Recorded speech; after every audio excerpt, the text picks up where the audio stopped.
Hi there. So in today's video, we are going to make a jersey box or a shadow box, however you want to call it, display box. I'm actually going to make a few of them. So what I've got here is a jersey in metal from my daughter's team from last year. So it's a long sleeve jersey, it's a ringette jersey, and it's a little bit different than a hockey jersey. It could be any jersey you want. So what I'm going to be doing is having this out. It's going to be back facing. Sleeves we're going to have down like this, and the metal we're actually going to hang sort of over the collar like this, even though it's the back. Then at the bottom of the case, near the bottom, we're going to have another stand for a ring they had made. So that's going to go in the bottom of the stand. So before I start making the box, just any kind of regular dimensions, I want to know how wide I need to go. So that's why I've got this laid out here. I'm going to draw up some measurements. I'm just going to measure the width of this, give it some extra space. It's pretty wide, plus how high I'm going to go. Then we're going to start prepping all the wood for it. Okay, so I've got most of my boards ready from the planer, which basically look like this, all different thicknesses. And what I want to do is, so what I did, I guess I measured the size of the box I wanted first. So I'm going to go 36 wide and about 40 inches tall and about 4 inches deep. So with these, just because of how the way some of these, they will warp more this way than they will this way. So what I want to do is I'm going to laminate them in this direction and then flatten it here, and this will be my board, but I don't want it 2 inches thick. So what I'm going to do is rip all of these in half on the table saw.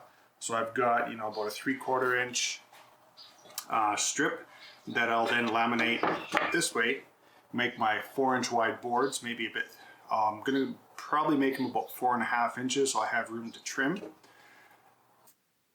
Okay, so here we've got some of the stuff I've been gluing up. So this is just a short cut off piece that I had. Basically a bunch of strips like this, different widths. This was stripped from the 2-inch pieces, so I just ran them on the table saw, cut them all in half, and then flipped them on the good edge, mixed them up so that, I don't have any issues with bowing or bending.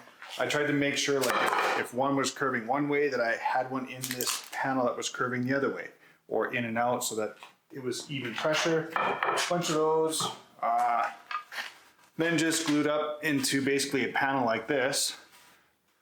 Okay, so I have all the, the box panels sort of done. Turned out quite nice, actually. So this is what's going to be the edge. Not even sure how thick that is. I didn't measure it yet. That's probably a little less than 3/4 of an inch. On the walnut, I had to run the walnut through a few times just to get it down to the lowest, common denominator. With waves in each of the strips, to get it all down where they're all smooth. I took them all to the same size. The maple ones, because there's only two, they ended up being a little bit thicker. Not by much, maybe 1/16 of an inch thicker. So there's actually some glue spots on the side, doesn't matter. So what I'm going to do with these is I'm going to get these cut to size for our size of our box. And I'm not going to cut the walnut ones yet. I'm going to actually just make one box out of the maple and see how that turns out. Alright, so what I've done is I've cut these two pieces, the first cut. Now I'm going to do the measurement to put my stop block when I flip it around. So making sure I've got this in the same spot. What I had to do here is I took a 90, figured out what this distance from here to here is, which is just over 3/4 of an inch, because I want the inside to be 33 inches. So I need to measure 33 plus double this distance to where I'm going to put the block. So I've already made a mark on this side. So what I'm going to do is just find a stump, and I'm just going to give myself, a 1/16 inch extra. Like if it's a little bit bigger on the inside, I'm okay with that too. So Just put a block here. Make sure that's nice and tight. And then what I'm going to do is flip this around. Make sure I flip them both the same way. So if this one was cut this way, I'm going to make sure I flip it this way as well.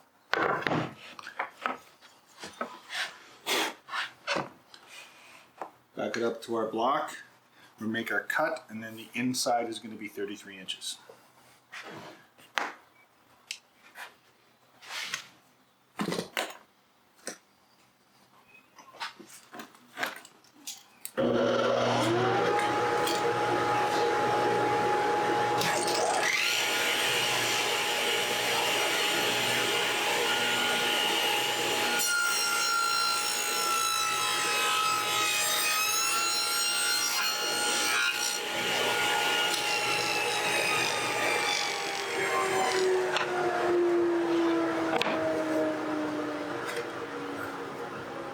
Now we can double check. And we're just a hair over 33, which is where I want it to be. There we go. To this side, do the same thing.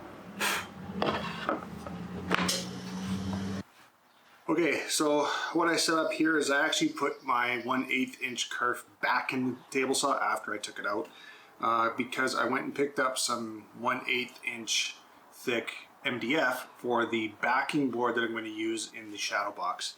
So I put the blade back in because in that way it's an exact fit. I don't have to screw around with changing the fence on the smaller curved blade. So I did a few test cuts already. I've got the depth set to about 1/4 inch. These, and what I did is I mocked these up and made a mark where I want the cut to be. Okay, so what I've done here is I just mocked up the box with some tape around the corners. All the joints are nice and tight, pretty clean.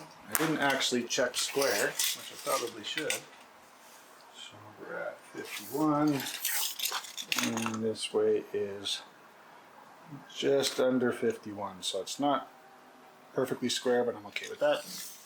So what I'm going to do is measure the inside, because it may not be exactly the 33 because I did make a few changes, so it's a little more than 33.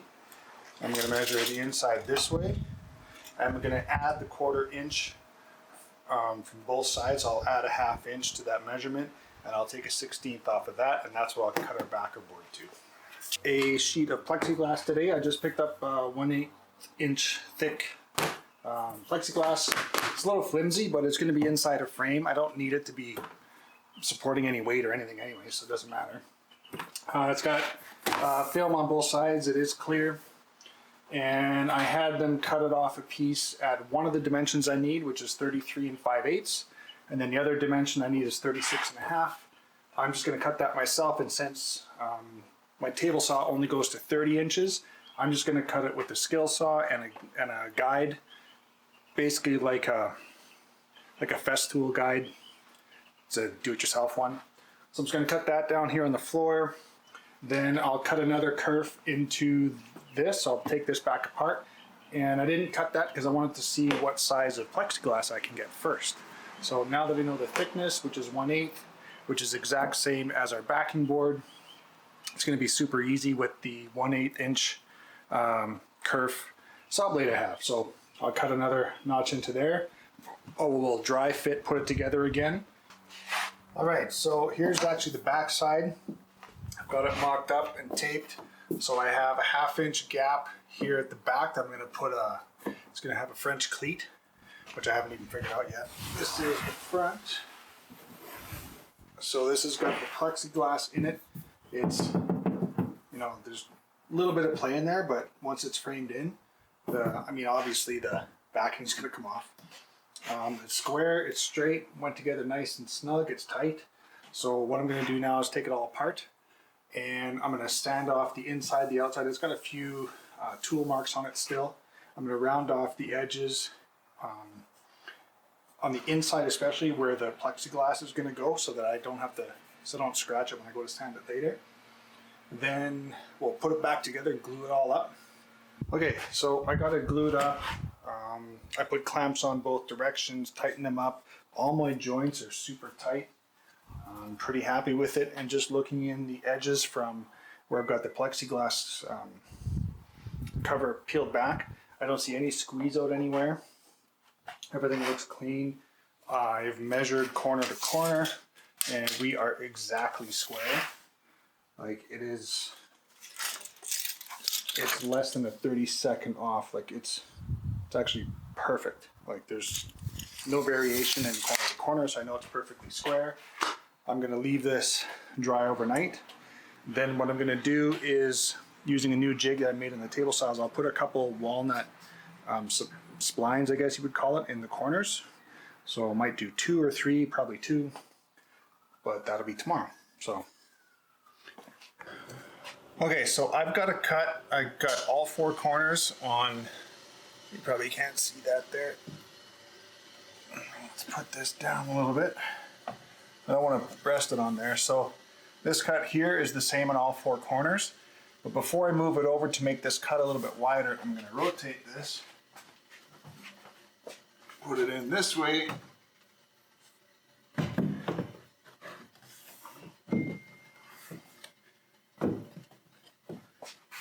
And do the same cut again on the other corner, so I've got some even spacing. Then I'll move it over 1/8 of an inch, and then I'll widen that cut, flip it over, and widen the other cut. Okay, so we've got that those corners cut, and they turned out quite nice. It's just a little bit less than a 1/4 inch on all of the corners. So the next part is to cut the lid off. So because this is basically an enclosed box right now, I want to, and I built it as if I was making a small box. Now I want to make the lid opening face of it. Okay, so I've got it all set up. I put 2 strips of tape on this because as I run it through, it'll just help it from getting any scratches or gouges in it. So this is the side I'm actually going to take off. I could have done it the other way. That's just the way I decided to do it. I set up the blade at about 5/8, so that'll take a 5/8. Basically, it's what the lid is going to be. And then after I do 1 cut, I'm going to peel the tape off and put a new piece of tape that covers the hole to keep the lid sort of still on at the same gap. So after I cut 1 edge, I'm going to tape it. Then I'm going to cut the next edge, tape it, next edge, tape it. It's the last cut, once all the other edges are cut, that you could have stuff move around on you. And that's why I'm putting tape on every cut, so it keeps the same space. It's not going to fall off. And as I finish the last cut, the lid's not going to fall off or do anything weird like that. So I'm going to get that cut. Okay, so final cut is done. This is actually the top. So what I'm going to do is peel this tape off here.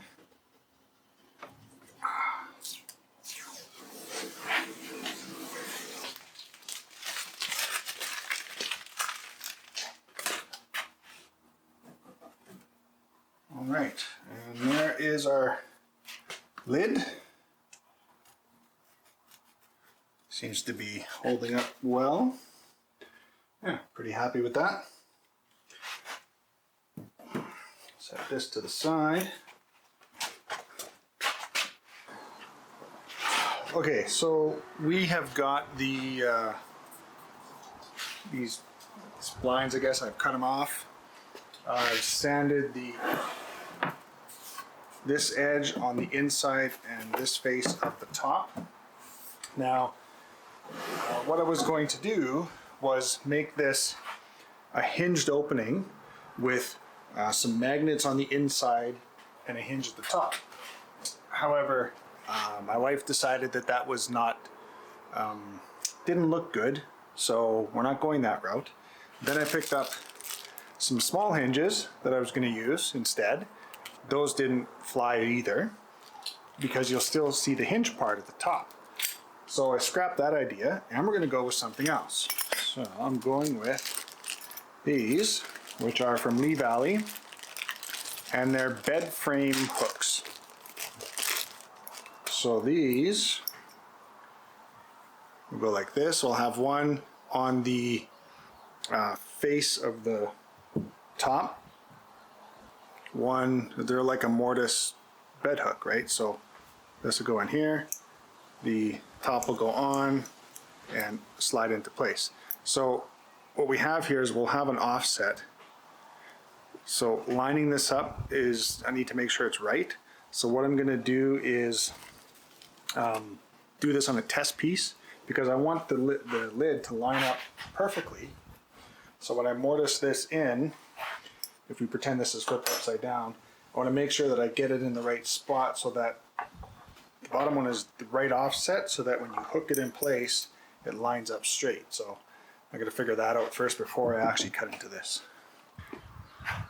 Okay, I found a way to make this actually work. So I've got a tiny little file here, and I don't think the camera focus is really good on this. Nope. Nope. Anyway, let's see if this will work. So what I did was I filed this little spot right here. So if this mounts to the inside, the hook is going to come in this way and then hook in place. And now it's perfectly lined up. So okay, so I temporarily mounted it. So I'm going to pretend that what I did is I lined these up, flush at the bottom, made some marks, and this I'll pretend is the edge of the jersey box, and that this is the front cover. So I've got the hook on there like that. Basically it goes in and it hooks in. So you have to lift it up to get the front cover off, in, locks in place. It's not coming off. So I'll put one in the middle on each side, and that's how I'm going to do it. So in this one I didn't mortise it in, so you can see a gap. So what I'll do is I'll trace that out, and then I'll chisel that out so it's flush, and then so when it comes together, we've got a nice flush mount. Okay, I thought I'd show a close-up of what I did here. So this is the lid. I've flipped it over that way, and basically all I did is I just marked where I wanted it, transferred the location to the top. So if this was flipped over this way, I'm just going to mount this flush mount for now. I've got some 1/2" number 6 screws, and they seem to work well. So we'll screw this one in place. I haven't test mounted this yet, so this actually has got the hook upside down. So hopefully this actually works out and I don't have to start over. Now I'm just flush mounting this for now.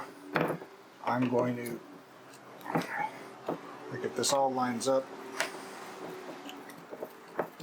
I'll draw out where the mortise should be, and then I'll chisel that down to what I need. Okay, so now we will flip this over.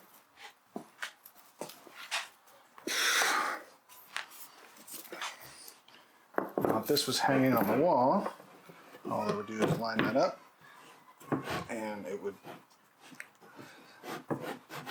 slide down into place. There we go. And it's nearly flush. Like I'm off by a hair, which is okay because I still have to sand this. So what I'm going to do is I'm going to finish mounting this on the other side. Then I will inset them with the up over. So I'll flush mount this so it's flush with the top on both. I'll do one on the other side, and then I'll put it in place, hook it in, and then I'll do my outside sanding so that the top, which is be over here, let's move this camera up a bit. So this edge and this, it's off like I can catch a fingernail when I have this in. I'll sand this flush and flat once this is all done. So it'll be almost seamless. You may not even see the joint.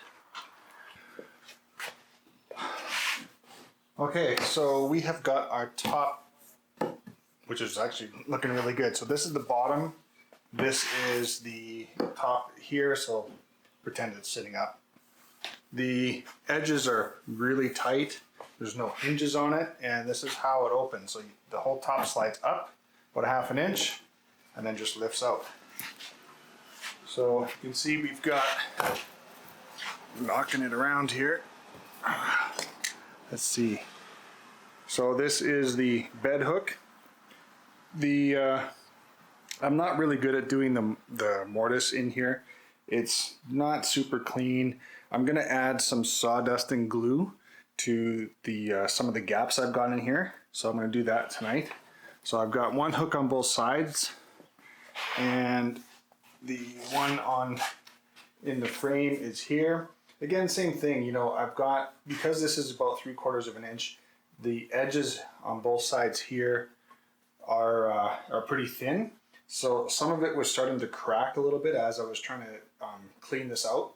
So I filled this with glue and then put the plate in it and sort of glued it all together to keep these side pieces from splitting out. There's a couple little tiny gaps in here, so I think I'll do the same thing as I'll do the sawdust filler here. So when this is on the wall, like this will be the top, it'll be up. Then this, basically align this up about 1/2 inch high. Oh, what I forgot to say was when I first had this in, we had a bit of a gap, like it was too high by about 1/16 of an inch, so it wasn't quite lined up. So what I did here is on these little hooks is I filed it with these tiny little files. I just filed the top side to give it a little bit more space so it sits down a little bit more, and now it's perfectly flush. So a little bit of adjustment after you install it. So get that lined up, and then it just slides down into place. You can barely see a gap. A little bit of a lip here, but what I'm going to do now is, now that I've got this lined up, I'll clamp this in place, put it inside, and I'll flush sand the whole side here so it's nice and flush. Same with that side. Seems like, and do the same to the bottom. You can see here, let's see if we can zoom this in a little. So on, there's the corners. And you can see where the splices is. There's a little bit of a glue in here. That's the seam from the bottom. So when you slide this up, right, like that's the top. And then it slides down into place. It turned out really good. I kind of like those bed hooks. I'm going to use that. So all these corners need to be sanded. I'm going to round off these, you know, break all the edges. The other thing I should have done was, before I put this box together, is I should have finished the inside. So let me unzoom that.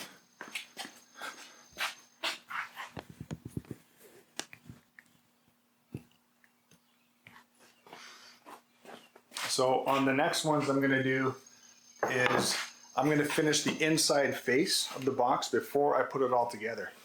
Now that it's together, you know, when you're putting a finish on this edge here close to the plexiglass, I'm going to have to tape this off to put the finish on. So if I had the finish on the inside layer first, when I put everything together, I wouldn't have to worry about trying to finish it. So that'll be on the next box.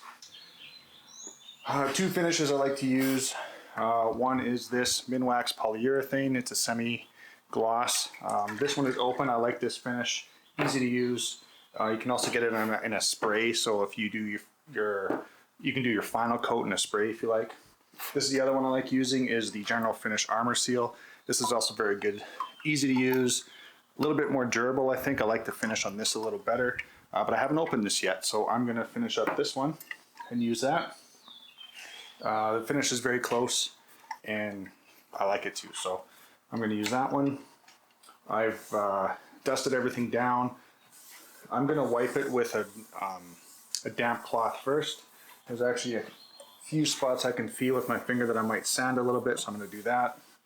do a final check over, and then I'll throw a light coat just on the inside, top layer here, and the inside of the cover. I'm going to do the same. I'll do a light coat. I'll let that dry about an hour. I'll come back and do another second coat. I'll let that dry overnight, and I'll probably take a 400 grit sandpaper to it and do a final finish coat on it. You can do 3 coats, more than enough for something like this. I also use this finish on tabletops, but I'll go like 10 coats on that with several sanding layers in between. So that's the next. Okay, just got back from the craft store to pick up a piece of foam core for the backing, and did a couple little test fits. It was a little tight, so all I did was took a piece of 60 grit sandpaper with a block. I just sanded the edges, and then I went over it to make sure it was nice and smooth. I add a little piece of tape on there so I can pull it back out, and that's how it's gonna fit. It's super tight. It's actually holding air. I have to push it in because it's perfectly tight fit. And this also tells me that my box is square because I had it cut at a store to the dimensions I needed, square, and it fits perfectly. So it's actually still holding air. It's so tight. So that's gonna, and then what we'll do is we'll mount the jersey to that board, tack it in place, and then we'll friction fit it into place with a couple of pieces of double sticky tape on the backside to hold it in there. And that is going to be it. So I'm going to take this out. And I still have a few coats of the finish to put on. Now I've got some black dust all over this, but that's okay. All right.